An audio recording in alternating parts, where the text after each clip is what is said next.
Hello students, नमस्कार, good morning. मैं हूं लेक्चरर हरी सिंह और आपको पढ़ा रहा हूं 10th क्लास की सोशल साइंस की हिस्ट्री का chapter number 3, the making of global world. The making of global world पढ़ा रहा हूं आपको मैं। और इसमें आपको पढ़ाया जा रहा है कि भाई जो मैंने सबसे पहले आपको द प्री मॉडर्न वर्ल्ड पढ़ा दिया है, उसके बाद जो है इसमें मैंने आपको सिल्क रूट लिंक भेज दिया पहले वीडियो में, फूड ट्रेवल भी भेज चुका हूँ, कंकस्ट डिसीजन ट्रेवल भेज चुका हूँ। ये आप वीडियो पढ़ लेना इससे पहले। और आज आपको मैं भेज रहा हूँ, और इसमें जो है पॉइंट नंबर 2 में जो 19th सेंचुरी 1815 to 1914 तक मैं भेज दिया हूँ। उसमें जो है 2.1 में वर्ल्ड इकोनॉमी टेक्स शेप भेज दिया हूँ मैं आपको। और आज भेज रहा हूँ मैं आपको, आज इस वीडियो में पढ़ा रहा हूँ मैं आपको कि the role of technology, the role of technology पढ़ा रहा हूँ मैं आपको 2.2 रोल ऑफ टेक्नोलॉजी। इसका मतलब ये है कि भाई जो ये वर्ल्ड ग्लोबलाइजेशन हो रही थी वर्ल्ड में, सारे विश्वगत जो है भूमंडलीकृत बन रहा था, उसमें लोग जो है एक देश से दूसरे देश में जा रहे थे। पैसे कैपिटल का भी मूवमेंट हो रहा था, कैपिटल का भी मूवमेंट हो रहा था, लेबर का भी मूवमेंट हो रहा था, पॉलिटिकल भी मूवमेंट हो रहा था। तो ये सब मूवमेंट में टेक्नोलॉजी की क्या भूमिका है, टेक्नोलॉजी की इसमें क्या रोल रहा है, ये मैं आपको पढ़ा रहा हूँ इस चैप्टर के अंदर। तो ये देखो, ध्यान दो। अभी मैं आपको हिंदी और इंग्लिश मीडियम दोनों में पढ़ा रहा हूँ, दोनों बच्चे आराम समझ लेना। मैं इसको इंग्लिश में पढ़ने के बाद में हिंदी में भी आपको पढ़ के समझा रहा हूँ, ताकि हिंदी वाले बच्चे भी साथ साथ पढ़ते चलें, ठीक है नहीं। तो ये रोल ऑफ टेक्नोलॉजी तो बोलता है, what was the role of technology in all this. इस सब में टेक्नोलॉजी का क्या भूमिका रही है। ये जो लोग यहाँ से वहाँ तक जा रहे हैं, व्यापार कर रहे हैं एक जगह से दूसरे जगह तक, और कैपिटल और लेबर सब इधर से उधर जा रहे हैं, तो इसमें टेक्नोलॉजी क्या भूमिका रही है हम आपको बता रहे हैं।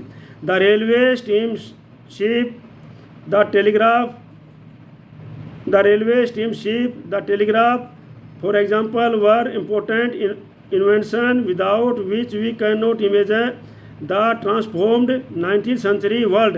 क्या है जो रेलवे के अंदर, रेलवे के द्वारा या रेलवे का इन्वेंशन होने के बाद, स्टीम शिप जो है भाप की जहाज़ होने वाली, उनके कारण, टेलीग्राफ होने के कारण, और एग्जाम्पल जो इतने एग्जाम्पल हैं जो कि बहुत ही इंपॉर्टेंट एग्जाम्पल हैं, जो इनका इन्वेंशन होने के बाद, हम इन्वेंशन होने के बिना हम जो है इसकी ट्रांसफॉर्म जो 19th सेंचुरी का जो वर्ल्ड था उसकी कल्पना भी नहीं कर सकते थे। जो आदान प्रदान जो 19th सेंचुरी में जो लोगों का, कैटल का और टेक्नोलॉजी जो आदान प्रदान हुआ है, उसके बिना हम इसकी कल्पना भी नहीं कर सकते थे। किसके बिना?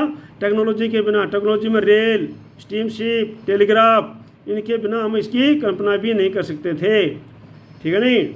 तो उसके बाद, but technological advance were often the result of larger social, political and economic factor. लेकिन जो है टेक्नोलॉजी का जो बदलाव हुआ, टेक्नोलॉजी के अंदर जो उन्नति हुई, उसके कारण जो है ये बहुत बड़ा बदलाव हुआ, जिसका परिणाम ये हुआ कि एक बहुत बड़े सामाजिक, राजनीतिक और इकोनॉमिक जो फैक्टर में बहुत देखने को मिला है इनका। For example, colonization stimulated new investment and improvement in transport, faster railway, lighter wagon and larger ship helped move food more cheaply and quickly far away farms to final market। अब कहने का तात्पर्य ये है कि भाई ये जो कॉलोनाइजिंग थी, कॉलोनाइजिंग मतलब कॉलोनाइजेशन जहाँ पर जो है एक देश ने दूसरे देश के ऊपर जा करके अपना कब्जा स्थापित किया था, तो उनके अंदर जो इन्वेस्टमेंट होने के कारण, ये इन्वेस्टमेंट किसके कारण हुआ, इम्प्रूवमेंट किसके कारण हुआ, ये बहुत तेज़ रेलवे के कारण, लाइटर वैगन के कारण, मतलब जो वैगन्स थी उनके हल्का किया गया, जो पहले भारी भारी वैगन्स होते थे उनको हल्का किया गया, उसमें ज़्यादा वजन डाला गया, फास्टर रेलवे हुई, और लार्जर शिप, बड़ी बड़ी शिप बनाई गई, और ये सब मूव किया इन्होंने किसमें, भोजन को इधर से उधर ले जाने के लिए, खेत से अनाज भोजन खेत से ले जाने में और मार्केट तक पहुंचाने में इन्होंने बहुत अहम भूमिका निभाई है। ये इसका मतलब है। अब हिंदी वाले समझ लो भाई, हिंदी वालों के लिए बता रहा हूँ कि इस घटनाक्रम में तकनीक की भी जो एक भूमिका रही है, ठीक है नहीं, जिसके कारण रेलवे, भाप के जहाज, टेलीग्राफ, ये जो है सारे के सारे सब तकनीक बदलाव बहुत महत्वपूर्ण रहे हैं। इसके बिना 19वीं सदी में आए परिवर्तनों की कल्पना भी नहीं की जा सकती थी, ठीक है नहीं। ये हिंदी वालों के लिए बता रहा हूँ मैं। तकनीकी प्रगति अक्सर चारों तरफ जो विकास किया उसने, उसमें किस चीज़ का विकास किया, जैसे सामाजिक, राजनीतिक और आर्थिक कारक इसके परिणाम रहे हैं, ठीक है नहीं। इकोनॉमिक फैक्टर, पॉलिटिकल फैक्टर रहे हैं। उदाहरण के तौर पर जो उपनिवेशीकरण के कारण, कॉलोनिज्म के कारण जो यातायात और परिवर्तन साधनों में भारी सुधार किए गए, तेज़ चलने वाली रेलगाड़ियां बनी, फास्टर जो ट्रांसपोर्ट रेलगाड़ियां बनी, तेज़ चलने वाली बोगियों का भी भार कम किया गया और शिप जहाज़ों का भी आकार बढ़ा, जिससे किसी भी उत्पाद को करने के लिए, दूर दूर ले जाने के लिए कम लागत पर ज़्यादा आसानी से पहुंचाया जा सका। तो इसका मतलब ये है, ठीक है नहीं। अब जो है अगला पैराग्राफ है। अब ये चित्र जो है मैं आपको इसको पढ़ा के समझाऊंगा, कि तभी आपको समझ में आएगा किस चीज़ का चित्र है ये। अब मैं आपको पहले पढ़ा देता हूँ इसको, ठीक है। अब जो है इसमें the trade in meat offer a good example of this connected process. ये जो प्रोसेस का जो सबसे बढ़िया एग्जाम्पल है, ये जो मीट का व्यापार इसका सबसे बड़ा उदाहरण है। Till the 18th century animal were shipped live from America to Europe and then slaughtered when they arrived there. जो 1870 के दशक में जो पशु जो है खाने के लिए जो ले जाया जाता थे, वो जो अमेरिका से यूरोप में जिंदे ले जाए जाते थे और वहाँ पर जाकर उनको काटा जाता था, यूरोप में जाकर के पहुँचने के बाद में। लेकिन उनमें कारण क्या होता था, बट लाइव एनिमल्स टूक up a lot of sheep space. लेकिन जो जिंदे जानवर थे वो जो है जहाज में बहुत ज़्यादा स्थान घेरते थे। Money also died in voyage, बहुत से तो समुद्री यात्रा में मर जाते थे। फेल इल, बीमार पड़ जाते थे कुछ, और कुछ का लॉस्ट वेट हो जाते थे, और बिकेम अनफिट टू ईट, और बहुत से तो खाने के लिए अनफिट हो जाते थे। More meat was hands and expensive luxury beyond the reach of European poor. अब जो है मीट था वो जो है यूरोपियन गरीब आदमी थे, उनके कारण बहुत महंगा होता था और वो उनकी पहुंच से बाहर था, वो नहीं खा पाते थे उसको। High price in turn kept demand and production down until the development of new technology. और जब तक जो नई टेक्नोलॉजी का डेवलपमेंट नहीं हुआ तब तक क्या रहा, हाई प्राइस के कारण मीट की डिमांड भी कम रही, क्योंकि उसके लिए जो अमीर लोग ही खा पाते थे, ठीक है नहीं। और इसलिए जब डिमांड कम रही तो उसका प्रोडक्शन भी कम हुआ, ठीक है ना।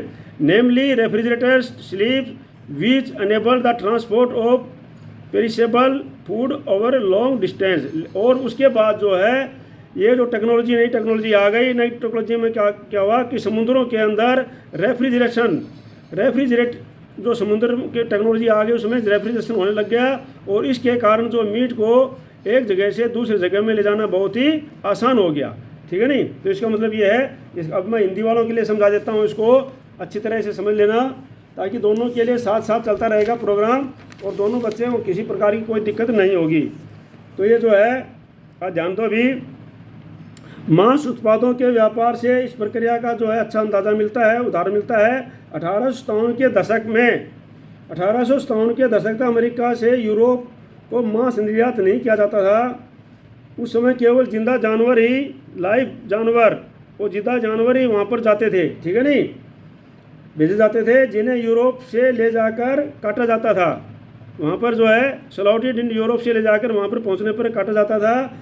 लेकिन जिंदा जानवर बहुत ज़्यादा जगह घेरते थे, बहुत सारे तो लंबे सफ़र में क्या करते थे, मर जाते थे, डाइड हो जाते थे, और बहुत सारे बीमार पड़ जाते थे, बहुत सारों का वेट कम हो जाता था, बहुत सारे जो है खाने के लिए अनफिट हो जाते थे। इस प्रकार से जो खाने के लिए नहीं रहते थे। इसी वजह से मांस खाना जो है एक महंगा सौदा था वहाँ पर, और यूरोप के गरीबों की पहुंच से बाहर था।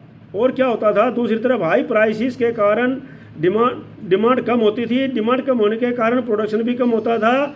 और ये कब तक रहा, जब तक कि नई टेक्नोलॉजी नहीं आ गई। जब नई टेक्नोलॉजी आ गई जिसमें रेफ्रिजरेशन हो गया, नई तकनीक स्थापित की, जल्दी ख़राब होने वाली चीज़ों को लंबी यात्राओं में ले जाना आसान हो गया, तो तब तक जो है ये ऐसा होता था। ठीक है नहीं। अब उसके बाद में नई टेक्नोलॉजी का क्या फ़ायदा हुआ देखो। अभी नव जो है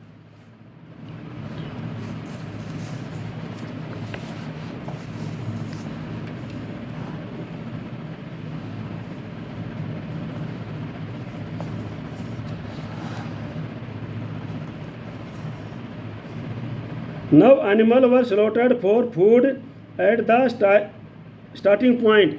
अब जो जहाँ से शुरू में पशुओं को क्या काट दिया जाता था, इन अमेरिका में ही, ऑस्ट्रेलिया के अंदर और न्यूजीलैंड के अंदर, and then transported to Europe, और उसके बाद उनको यूरोप भेजा जाता था एज फ्रोजन मीट। जो काटा हुआ मीट था वो उसमें यूरोप में भेजा जाता था।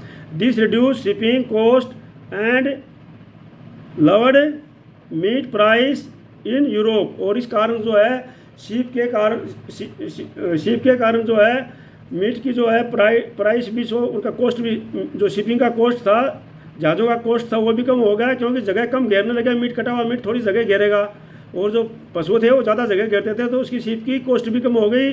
शिप की कॉस्ट कम होने के कारण मीट की प्राइस भी कम हो गई। तो the poor in Europe could now consume meat a more varied diet. अब यूरोप के गरीबों को अब जो है अच्छी प्रकार से भिन्न भिन्न प्रकार की बढ़िया डाइट मिलने लग गई। To the earlier monotony on bread and potatoes. पहले जो है ब्रेड और पोटैटो के ऊपर डिपेंड रहते थे। अब जो है दो now all could now add meat butter and egg. अब जो है टू देयर डाइट, अब उनकी डाइट में मीट, बटर और एग शामिल हो गया, अंडे शामिल हो गए। ठीक है नहीं। और इसके कारण क्या हुआ,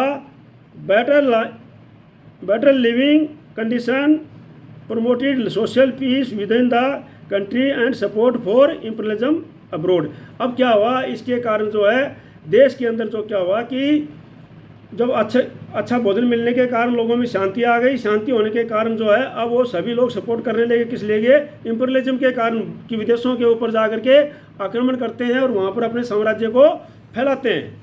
ठीक है नहीं। तो हिंदी वालों के लिए मैं बता रहा हूँ कि भाई जो है इसके बाद तो जानवरों को यात्रा से पहले ही मार दिया जाने लगा, और अमेरिका, ऑस्ट्रेलिया, न्यूजीलैंड सब जगह से जानवरों की बजाय उनका मांस ही यूरोप में भेजा जाने लगा। अभी पूरा पैराग्राफ हिंदी बता रहा हूँ मैं आपको। इसमें न केवल समुद्री यात्रा में आने वाला खर्च कम हो गया, बल्कि यूरोप में मांस के दाम भी गिर गए। यूरोप के गरीबों को ज़्यादा विविधतापूर्ण खुराक मिलने लगी। पहले उनके पास सिर्फ आलू और ब्रेड होते थे, और अब बहुत सारे लोगों को भोजन मांसाहार मिलने लग गया, जिसमें अंडे और मक्खन भी शामिल था। जीवन स्थिति सुधरी तो देश में शांति स्थापित होने लगी, और दूसरे देशों में साम्राज्यवादी मंसूबों को समर्थन मिलने लगा। ठीक है नहीं। तो ये था उसका। अब आगे आता है हमारे पास में लेट 19वीं सेंचुरी कॉलोनियलिज्म। अब जो है 19वीं सदी के आखिर में उपनिवेशवाद किस प्रकार से बढ़ा, ये हम पढ़ेंगे इसमें। लेट 19वीं सेंचुरी कॉलोनिज्म, 19वीं सदी के आखिर में जो उपनिवेशवाद था, कॉलोनिज्म आप समझते हो अच्छी तरह से, 9th में समझाया था मैंने, और सभी बच्चे समझ रहे होंगे कि कॉलोनिज्म का अर्थ है कि भाई किसी दूसरे देश के ऊपर कब्जा कर लेना और वहाँ पर अपना शासन करना। जैसे हमारे ऊपर क्या है, अंग्रेज़ों का शासन था उस समय, तो हमारा देश जो है अंग्रेज़ों की कॉलोनिज्म बना हुआ था। ठीक है नहीं। तो इस प्रकार से अंग्रेज़ों का साम्राज्यवाद था हमारे देश पर, तो इस प्रकार से इसको कॉलोनिज्म बोलते हैं। तो इसकी भावना किस प्रकार से हुई और ये लेट 19वीं सेंचुरी में किस प्रकार से फैला, ये इसके बारे में पढ़ेंगे हमें। Trade flourished and market expand in the late 19वीं सेंचुरी। अब क्या था, व्यापार बढ़ने लगा और मार्केट भी एक्सपेंड करने लगे, मार्केट भी बढ़ने लगे 19वीं सेंचुरी में। मार्केट मतलब एक देश से दूसरे देश में सामान जाने लगा, तो वहाँ पर मार्केट भी बढ़ने लगे। But this was not only a period of expanding trade and increased prosperity. लेकिन ये केवल जो है, ये केवल व्यापार बढ़ने और खुशहाली बढ़ने तक ही सीमित नहीं था। ये केवल खुशहाली बढ़ने के लिए मतलब और व्यापार बढ़ने तक ही सीमित नहीं था। It is important to realize that there was a darker side to the process. और इस प्रक्रिया का एक बड़ा भारी नुकसानदायक प्रोसेस भी था। इस प्रक्रिया का एक वो भी पक्ष था, डार्कर साइड भी था, मतलब हानिकारक पक्ष भी था इसका। वो क्या था? In many parts of the world the expansion of trade and closer relationship with the world economy also meant a loss of freedom and livelihood. अब क्या है, लोगों को एक जगह से दूसरे जगह जाने पर, ट्रेड का व्यापार करने पर और रिलेशनशिप क्लोज होने पर क्या है, लोगों की स्वतंत्रता, आर्थिक स्वतंत्रता और आजीविका, इस पर भी काफ़ी नुकसान उठाना पड़ा लोगों को। क्योंकि दूसरे देश के लोगों ने दूसरे देश पर जा कर के वहाँ की आजीविका छीन ली और वहाँ की स्वतंत्रता भी छीन ली। ठीक है नहीं? जो वहाँ पर जो संसाधन थे, आजीविका थे, जो खेती थी, जो पशुपालन था, उनको अपने कब्जे में कर लिया दूसरे देश के लोगों ने जा कर के। और इस प्रकार से वहाँ की फ्रीडम, राजनीतिक स्वतंत्रता थी, वो भी लोगों की छीन ली। Late 19th century European conquest produced many painful economic, social and ecological change through which the colonized societies were brought into the world economy। अब जो क्या था, यूरोपियन जो विजेता थे, कंक्वेस्ट थे, उन्होंने बहुत ही पेनफुल, दर्ददायक आर्थिक, सामाजिक और भौगोलिक चेंजेस किए। उन्होंने दर्ददायक जो है, कष्टदायक चेंजिंग किए, बदलाव किए यूरोपियन कंकर ने, यूरोपियन विजेताओं ने। और उन्होंने जो है कई सोसाइटी को अपने अंडर में ला करके कोलोनिज्म बना दिया गया। ठीक है नहीं? कई सोसाइटी को अपने अंडर में ला कर क्या कर दिया गया, उन्होंने कोलोनिज्म बना दिया गया। तो ये मैं आपको समझा रहा हूँ, आपको हिंदी वालों को भी समझा रहा हूँ आपको कि 19वीं शताब्दी में के आखिरकार में दशकों में व्यापार बढ़ा, व्यापार से तेज़ी से फैलने लगा। मैं आपको समझा दिया। तो ये केवल जब व्यापार और संपदा का ही दौर नहीं था, इसमें इस प्रक्रिया के पक्ष को एक पक्ष, मतलब जो दुखदायक पक्ष था, उसको भी नज़रअंदाज नहीं किया जा सकता। ठीक है नहीं? व्यापार में इजाफे और विश्व अर्थव्यवस्था के साथ निकटता का परिणाम ये हुआ कि दुनिया के सारे भागों में स्वतंत्रता और आजीविका के साधन छीनने लगे। 19वीं सदी के आखिर दशकों में यूरोप की विजयों से बहुत सारे कष्टदायक आर्थिक, सामाजिक और परिस्थितियाँ परिवर्तन आए और औपनिवेशिक समाजों को विश्व अर्थव्यवस्था में समाहित कर लिया गया। इसका मतलब ये है, आपको इंग्लिश में समझा दिया है, हिंदी वालों को हिंदी में समझा दिया है। ठीक है नहीं? अब जो है आगे है, अब देखो ये बता रहा है, समझो आप इसको।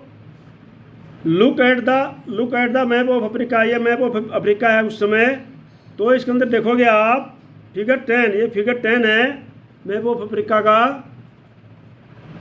You will see some countries border run straight as if they were drawn using a ruler. आप इसमें देखोगे कि बहुत सी कंट्रियों का जो बॉर्डर है वो बिल्कुल स्ट्रेट, सीधा है, जैसे कि स्केल से लाइन खींची गई हो। देखो यहाँ पर जो है लाइन सीधी है, यहाँ से फिर ये सीधी हो गई, फिर ये सीधी हो गई, फिर इस प्रकार से लाइन जो है सीधी सीधी लाइन खींची गई है। सब जगह देख सकते हो आप, ये यहाँ पर देख सकते हो, सब जगह इधर भी देख सकते हो, सीधी सीधी लाइन खींची हुई है। हमारे इंडिया में ऐसा नहीं है, ये जो है सब सारा का सारा स्केल लगा के लाइन खींची हुई है मैप के ऊपर। ठीक है ना? ये सारे देशों में ऐसे ही है। ठीक है नहीं? तो ये कैसे हुआ, ये मैं आपको समझा रहा हूँ। देखो ये देखो सारे देशों में इसमें सीधी सीधी लाइन ये सब खींची गई हैं। ठीक है नहीं? ये स्ट्रेट लाइनें खींची गई है। यहाँ पर देखो ये स्केल लगा करके स्ट्रेट लाइन खींची गई है, आप अपने बुक में देख सकते हो। ठीक है? अब इसमें क्या था, ये तो look at the map of Africa figure 10। You will see some countries border run straight as if they were drawn using a ruler.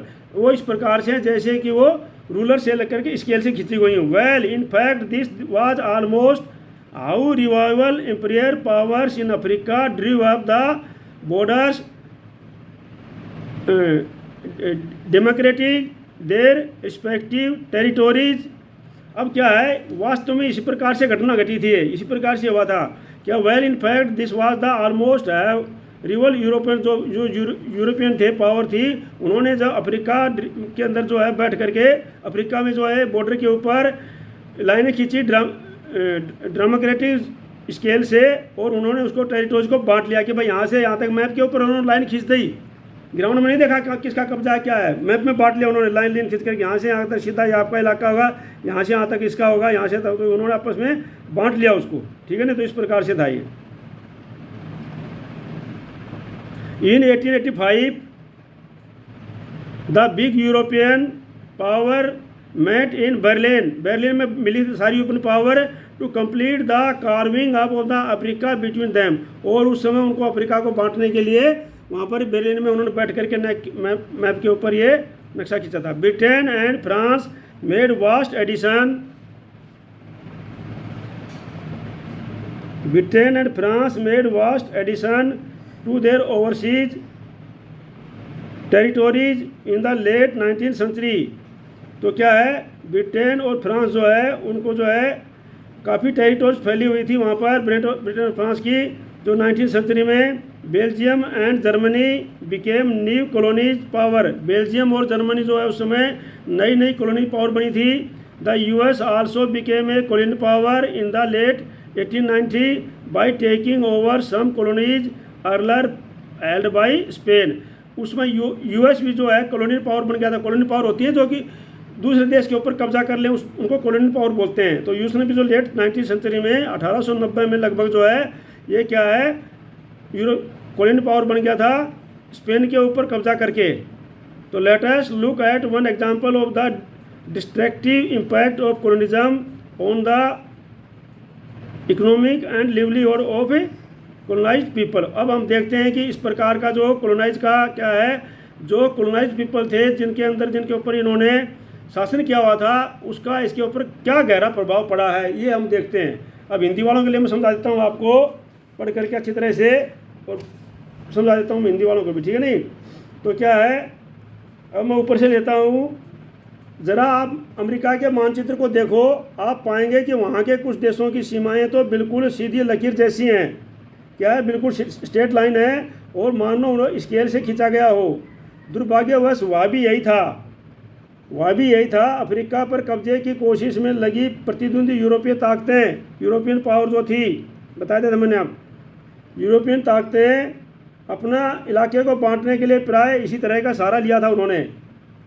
1885 में 1885 मैंने आपको बताया अभी, 1885 में क्या हुआ था, यूरोपीय ताकतों ने बर्लिन में एक बैठक हुई जिसमें अमेरिका के नक्शे पर इसी तरह लकीरें खींचकर उसको आपस में बांट लिया गया। अमेरिका का जो नक्शा है इस पर, अफ्रीका के नक्शा पर, ठीक है नहीं। और 19वीं सदी के ब्रिटेन एंड फ्रांस, जो 19वीं सदी के आखिर में ब्रिटेन और फ्रांस ने भी अपने शासन वाले विदेशी क्षेत्रफल में टेरिटोरीज के अंदर भारी वृद्धि कर ली थी, ठीक है नहीं। बेल्जियम और जर्मनी नई औपनिवेशिक ताकतों के रूप में सामने आ गए थे। वहाँ पर बेल्जियम और जर्मनी भी नई औपनिवेशिक ताकतें हो गई थी, वो भी जो है दूसरों पर कब्जा कर रहे थे। और अमेरिका भी जो है बाद में 1890 के दशक में संयुक्त राज्य अमेरिका भी औपनिवेशिक की ताकत बन गया था, समझ गए ना।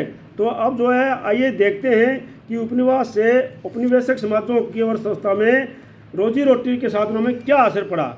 मतलब कहने का मतलब है कि ये उपनिवेश कर रहे थे, तो जो लोग कॉलोनिज्म के लोग थे उनकी रोजी रोटी क्या उसमें क्या प्रभाव पड़ा, ये हम देखते हैं, ठीक है नहीं।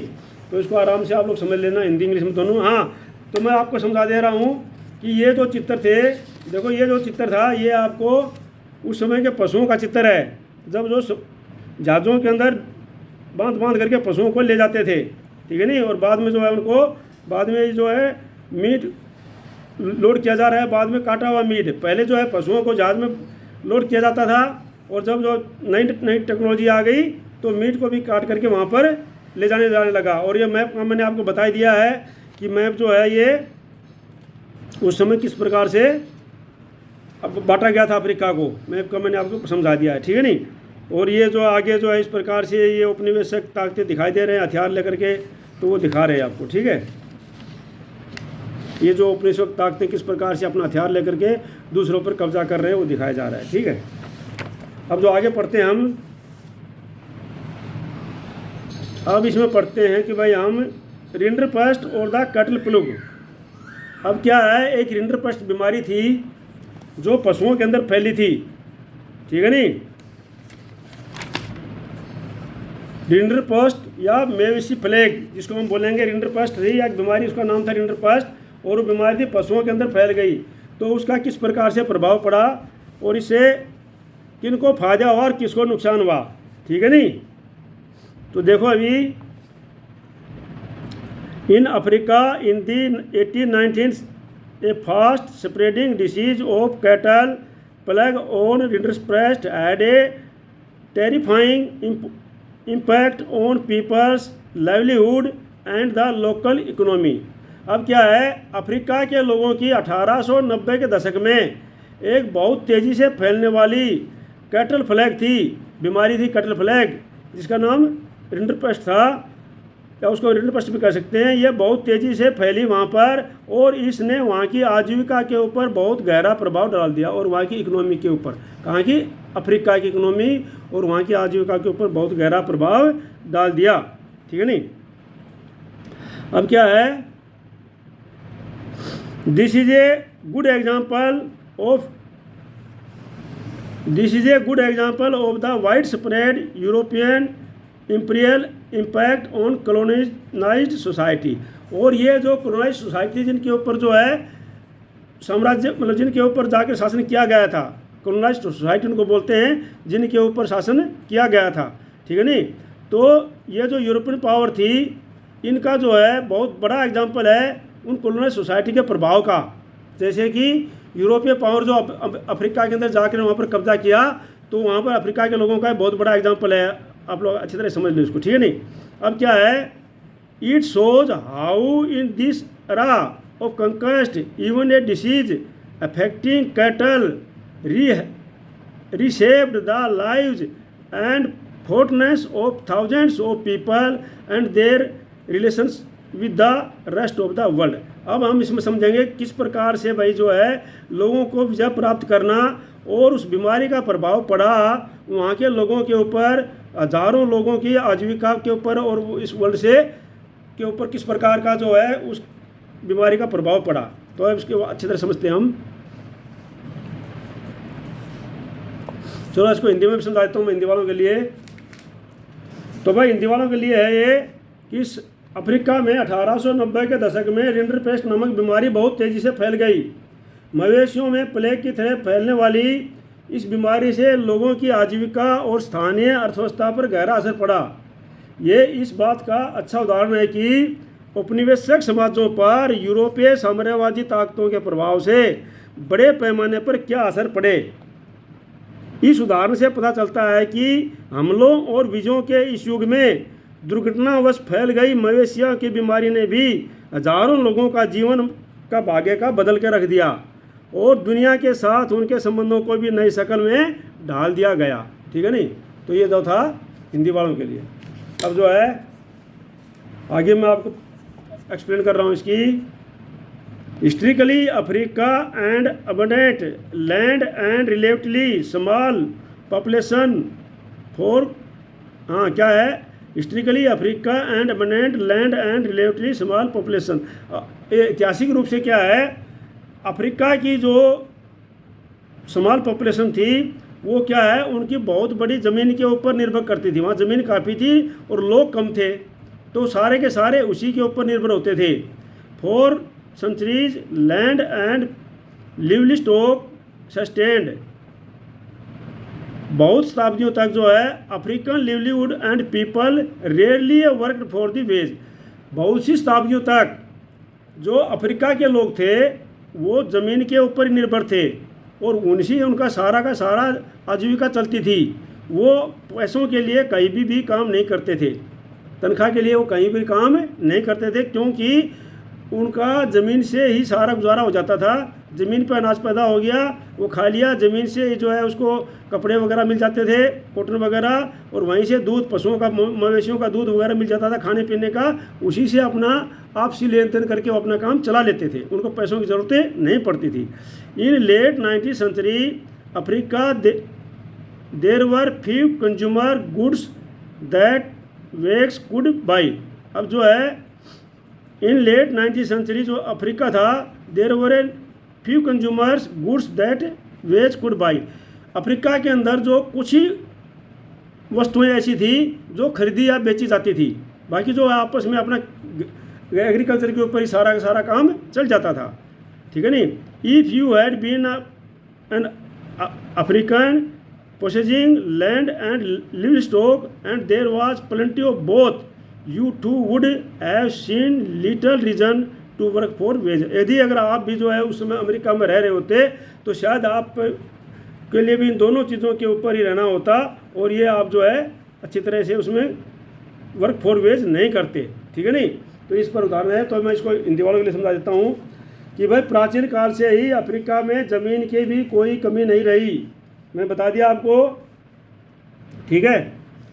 अब जो है हिस्टोरिकली प्राचीन काल हो गया, मतलब ज़मीन आबादी बहुत कम थी, ज़मीन ज़्यादा थी। सदियों तक अफ्रीकों को क्या है, ज़िंदगी व कामयाब ज़मीन फालतू पशुओं के सहारे चलता रहता था उनका वर्क, ठीक है नहीं। अब जो है वहाँ पैसे या वेतन पर काम करने वाले नहीं का चलन नहीं था। 19वीं शताब्दी के आखिर में अफ्रीका में ऐसे उपभोक्ता सामान बहुत कम थे जिन्हें तनख्वाह से पैसे से खरीदा जा सकता था, ठीक है नहीं। ये मैंने बता दिया आपको, बहुत कम थे उस समय। अगर आप अफ्रीका के किसान होते तो आपके पास ज़मीन और फालतू पशु होते जिनकी वहाँ कोई कमी नहीं थी, तो शायद आपको भी ये बात समझ में नहीं आती कि वेतन के लिए काम करने की क्या ज़रूरत है। तो ये था इसका अर्थ हिंदी और इंग्लिश के लिए।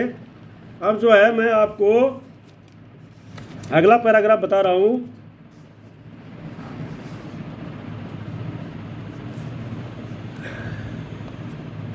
इन the late 19th century European were attracted to Africa due to its resources of land and mineral. तो लेट 19th सेंचुरी के अंदर जो है यूरोपियन लोग जो है वो अट्रैक्टेड हुए अफ्रीका के लिए, कहाँ के, उसके रिसोर्सेज और लैंड मिनरल के कारण।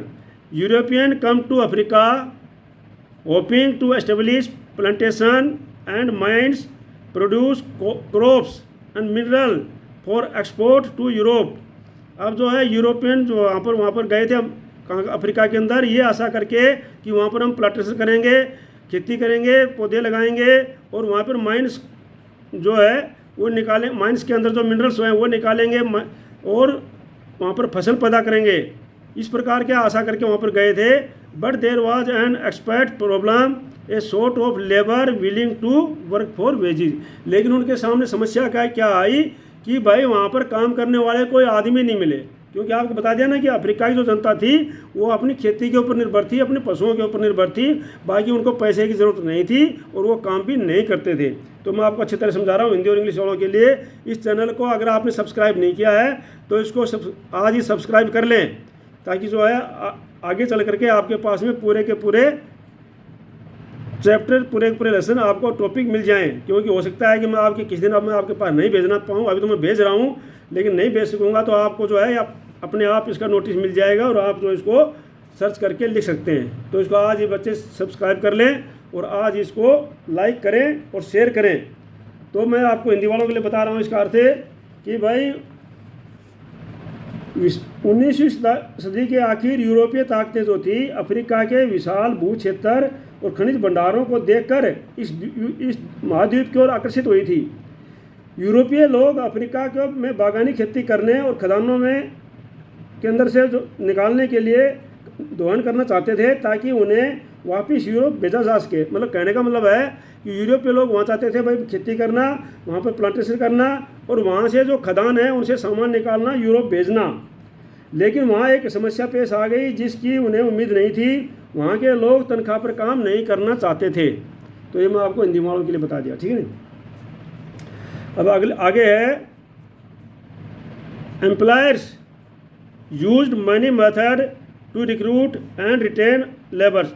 अब जो है वहाँ पर जो काम करवाने वाले थे यूरोपीय शक्तियाँ अफ्रीका में जाके, उन्होंने बहुत सारे तरीके अपनाए कि किसी प्रकार से लेबर को इकट्ठा करने के लिए, रिक्रूट एंड रिटेन लेबर को इकट्ठा करने और भर्ती करने के लिए हैवी टैक्सीज वर इम्पोज। अब उन्होंने क्या किया कि सोचा कि भाई इनको पैसे की ज़रूरत तो है नहीं और ये काम करेंगे नहीं, तो उन्होंने क्या किया, उनके ऊपर हैवी टैक्स लगा दिए, क्योंकि टैक्स लगाने के लिए तो पैसे से ही होगा ना। तो heavy taxes were impose, tax लगा दिए, which could be paid only by working for wages on plantation and mines. और वो टैक्स केवल पेड किए जा सकते थे प्लांटेशन के अंदर, खेतों में काम कर करके, और माइंस के अंदर काम करके या आपके टैक्स पेड होंगे, अन्यथा आपकी टैक्स पेमेंट नहीं होगी। तो इस प्रकार के उन्होंने हथकंडे अपनाए यूरोपीय शक्तियों ने। इनहेरिटेंस लॉ वर चेंज्ड, और वहाँ पर कानून भी चेंज किए गए, कानून में भी उन्होंने क्या किया, बदलाव कर दिया।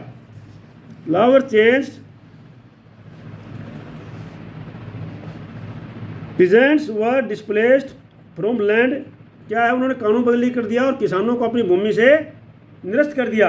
कैसे निरस्त कर दिया उन्होंने, किस प्रकार के कानून के द्वारा निरस्त किया उन्होंने कर दिया कि भाई only one member of family was allowed to inherit and land, as a result of which the other were pushed into the labour market में माइन वर्कर्स। हाँ, तो क्या हुआ भाई, जो है उन्होंने कानून ये बना दिया यूरोपीय शक्तियों ने वहाँ पर कि भाई जो है, जो ज़मीन होगी, वो जब उस ज़मीन का मालिक मर जाएगा, घर का पूर्वज, तो वो एक अगले जो नेक्स्ट होगी वो किसी एक ही मेंबर के नाम पर होगी, मतलब एक ही सदस्य के नाम पर होगी, और बाकी जो सदस्य हैं वो ज़मीन का हिस्सा नहीं होगा। और उनको धकेल दिया कहाँ पर, काम करने के लिए, इनहेरिट मजदूर बनाने के लिए लैंड के, और रिजल्ट उनको कर दिया कि भाई फैमिली जो was allowed to inherit land as a result, क्या एक मेंबर को होगी, one member of family was allowed to inherit land, जो इनहेरिट जो वंशवादी लैंड थी वो एक सदस्य को मिलेगी,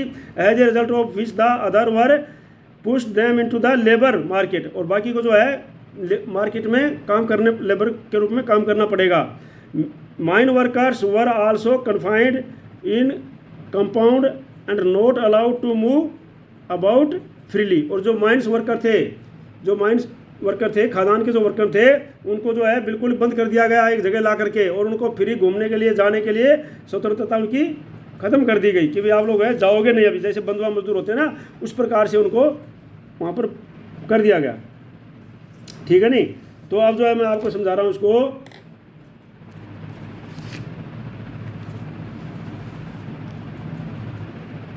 क्या मजदूरों की भर्ती और उन्हें अपने पास रोके जाने के लिए मालिकों ने बहुत ही सारे हथकंडे आजमा कर देख लिए, लेकिन बात नहीं बनी।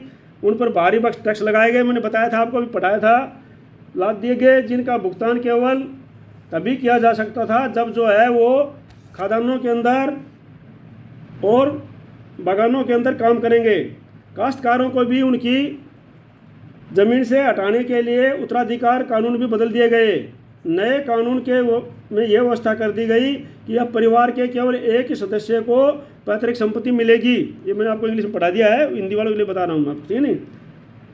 इस कानून के जरिए परिवार के बाकी लोगों को श्रम बाजार में ढकेलने का प्रयास किया जाने लगा। खान कर्मियों को बाड़ों के अंदर बंद कर दिया गया और उनके खुलेआम घूमने पर पाबंदी लगा दी गई। ये हिंदी वालों के लिए, ठीक है। अब जो है आगे है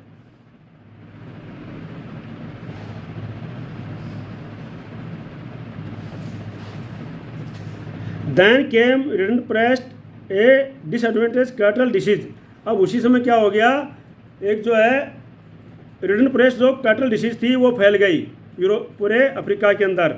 और उससे क्या हुआ, rinderpest arrived in Africa in the late 1880s।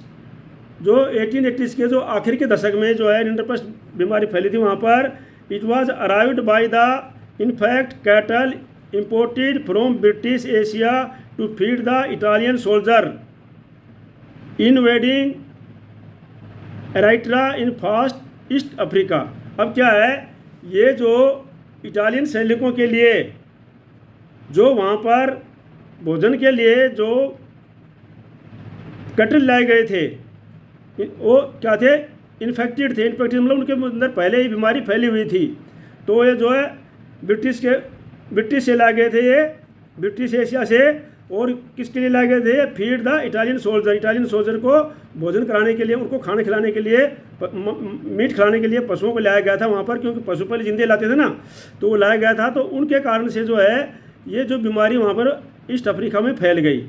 Entering Africa in the का east didn't rap moved west like forest fire reaching Africa Atlantic coast in 1892।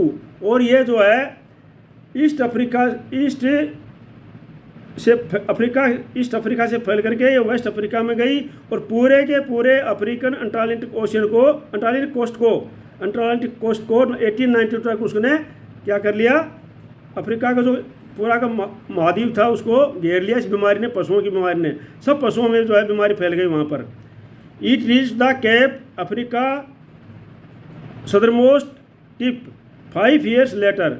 और ये अफ्रीका के कैप के सदरमोस्ट टिप में 5 साल बाद पहुंची है।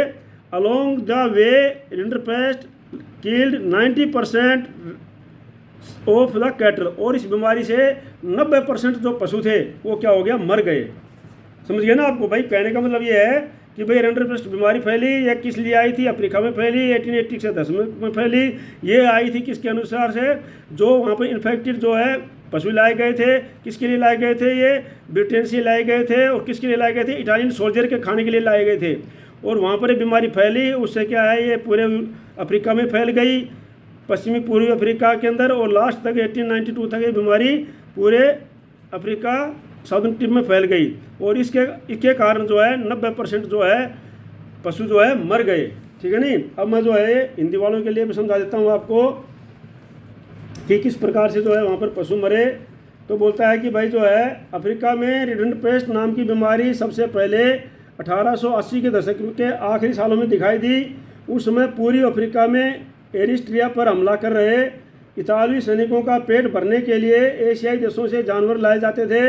यह बीमारी ब्रिटिश आधिपत्य वाले एशियाई देशों में आए उन्हीं जानवरों के जरिए यहाँ पहुँची थी। अफ्रीका के पूर्वी हिस्से से महाद्वीप में दाखिल होने वालों में ये बीमारी जंगल की आग की तरह अफ्रीका की तरफ बढ़ने लगी। और 1892 में ये अफ्रीका के अंटार्कटिक तट तक पहुँची गई थी। 5 साल के बाद केप अफ्रीका तक दक्षिणी हिस्सा तक भी पहुँच गई ये बीमारी। और रिंडरपेस्ट ने अपने रास्ते में आने वाले 90% वेशियों को मौत की नींद सुला दिया। मतलब उनको 90% पशु जो है वहाँ पर मारे गए। ठीक है नहीं? अब जाओ क्या हुआ इससे? The loss of cattle destroyed African livelihood. अब ये जो लॉस ऑफ कैटल था भाई, पशुओं का मरा जाना, ये अमेरिकियों के लिए उनके जो आजीविका थी उसको बिल्कुल ख़त्म कर दिया। ठीक है? Planters, mine owners and colonized government now successfully monopolized what scarce cattle resource remained to strengthen their power and to force African into the labor market। अब क्या हुआ कि भाई जो बीमारी फैल गई तो इससे क्या है अमेरिकन लोगों को क्या हुआ? अब वो माइंस के अंदर और उनके अंदर जो कॉलोनियल गवर्नमेंट थी उनके अधीन काम करना पड़ गया और उनको फ़ायदा हो गया। वो सक्सेसफुली जो है इनके ऊपर मोनोपोली करने लग गए और अपने ज़बरदस्ती से काम कराने लग गए, क्योंकि उनके पास वो आजीविका नहीं रही। जब उनके पशु मर गए तो वो खेती कैसे करेंगे? तो उनका सब कुछ बर्बाद हो गया। और इससे वो ये इन सरकारों को जो कॉलोनियल गवर्नमेंट थी उनको फ़ायदा हो गया और ये लोग उनके नीचे काम करने लग गए। और इस प्रकार से वो जो है अफ्रीकन लोगों से कोई बीमारी ने ज़बरदस्त जो है इन कॉलोनीज ने अपने लेबर मार्केट में धकेल दिया। Control over the scarce resource of the cattle enabled. और जो बाकी बचे हुए कैटल थे, ये जो बाकी बचे हुए कैटल था ना, उनको भी क्या उन्होंने अपने अंदर में ले लिया उन्होंने। ठीक है नहीं? Control over the scarce resources of cattle enabled European colonies to conquer and subdue Africa. और इस प्रकार से जो है उन्होंने सारे के सारे कैटलों को अपने ऊपर लेकर के, रिसोर्स को अपने ऊपर लेकर के और वहाँ पर विजय प्राप्त की अफ्रीका के लेवल के ऊपर। Similar stories can be told about the impact of western conquest on other part of the 19th century. और इसी प्रकार की कहानी जो है 19th सेंचुरी में जो दूसरी वेस्टर्न पावर थी, विजेता थे, उनकी भी इसी प्रकार की कहानी है। तो इसी प्रकार से दूसरे में भी हुए हैं। तो मैं हिंदी वालों के लिए बताता हूँ। अभी पशुओं को ख़त्म हो जाने से तो अफ्रीकाओं को रोजी रोटी के साधन भी खत्म हो गए। अपनी सत्ता को मजबूत करने तथा अफ्रीकाओं को श्रम बाजार में धकेलने के लिए वहाँ के बागान मालिकों, खान मालिकों और उपनिवेशक सरकारों ने बचे कुचे पशु भी अपने कब्जे में ले लिए। बचे कुचे पशु संसाधनों पर कब्जे से यूरोपीय उपनिवेशकों को पूरे अफ्रीका को जीतने व गुलाम बना लेने का बेहतरीन मौका हाथ में लग गया और 19वीं सदी की दुनिया के अन्य भागों पर पश्चिमी आक्रमण और विजय के परिणामों की ऐसी और भी कहानियाँ देखी जा सकती हैं। तो ये आज तक का इस वीडियो में था। मैं आपको कल भेजूंगा video 2.4 indentured labour migration from India. तो इंडिया से किस प्रकार से इंडेंचर्ड लेबर जो है माइग्रेशन करके गई। तो आप इसको चैनल को सब्सक्राइब कर लेना, लाइक करना और शेयर करना मत भूलना, और लाइक करना मत भूलना और सब्सक्राइब करना मत भूलना। सब्सक्राइब कर लो ताकि आपके इसमें बाद में काम आएगा ये, ठीक है नहीं। तो ये आपको तो ये जो चित्र दिखा रहे हैं ये क्या है, ये कोलियन गवर्नमेंट के हैं। जो देखो ये जो है उसमें लेके खड़े हुए हैं सैनिक, और ये इनसे काम करवा रहे हैं। इस प्रकार से जो चित्र है इसमें, ठीक है नहीं। तो आज का वीडियो इतना ही है, बाकी कल भेजूंगा मैं।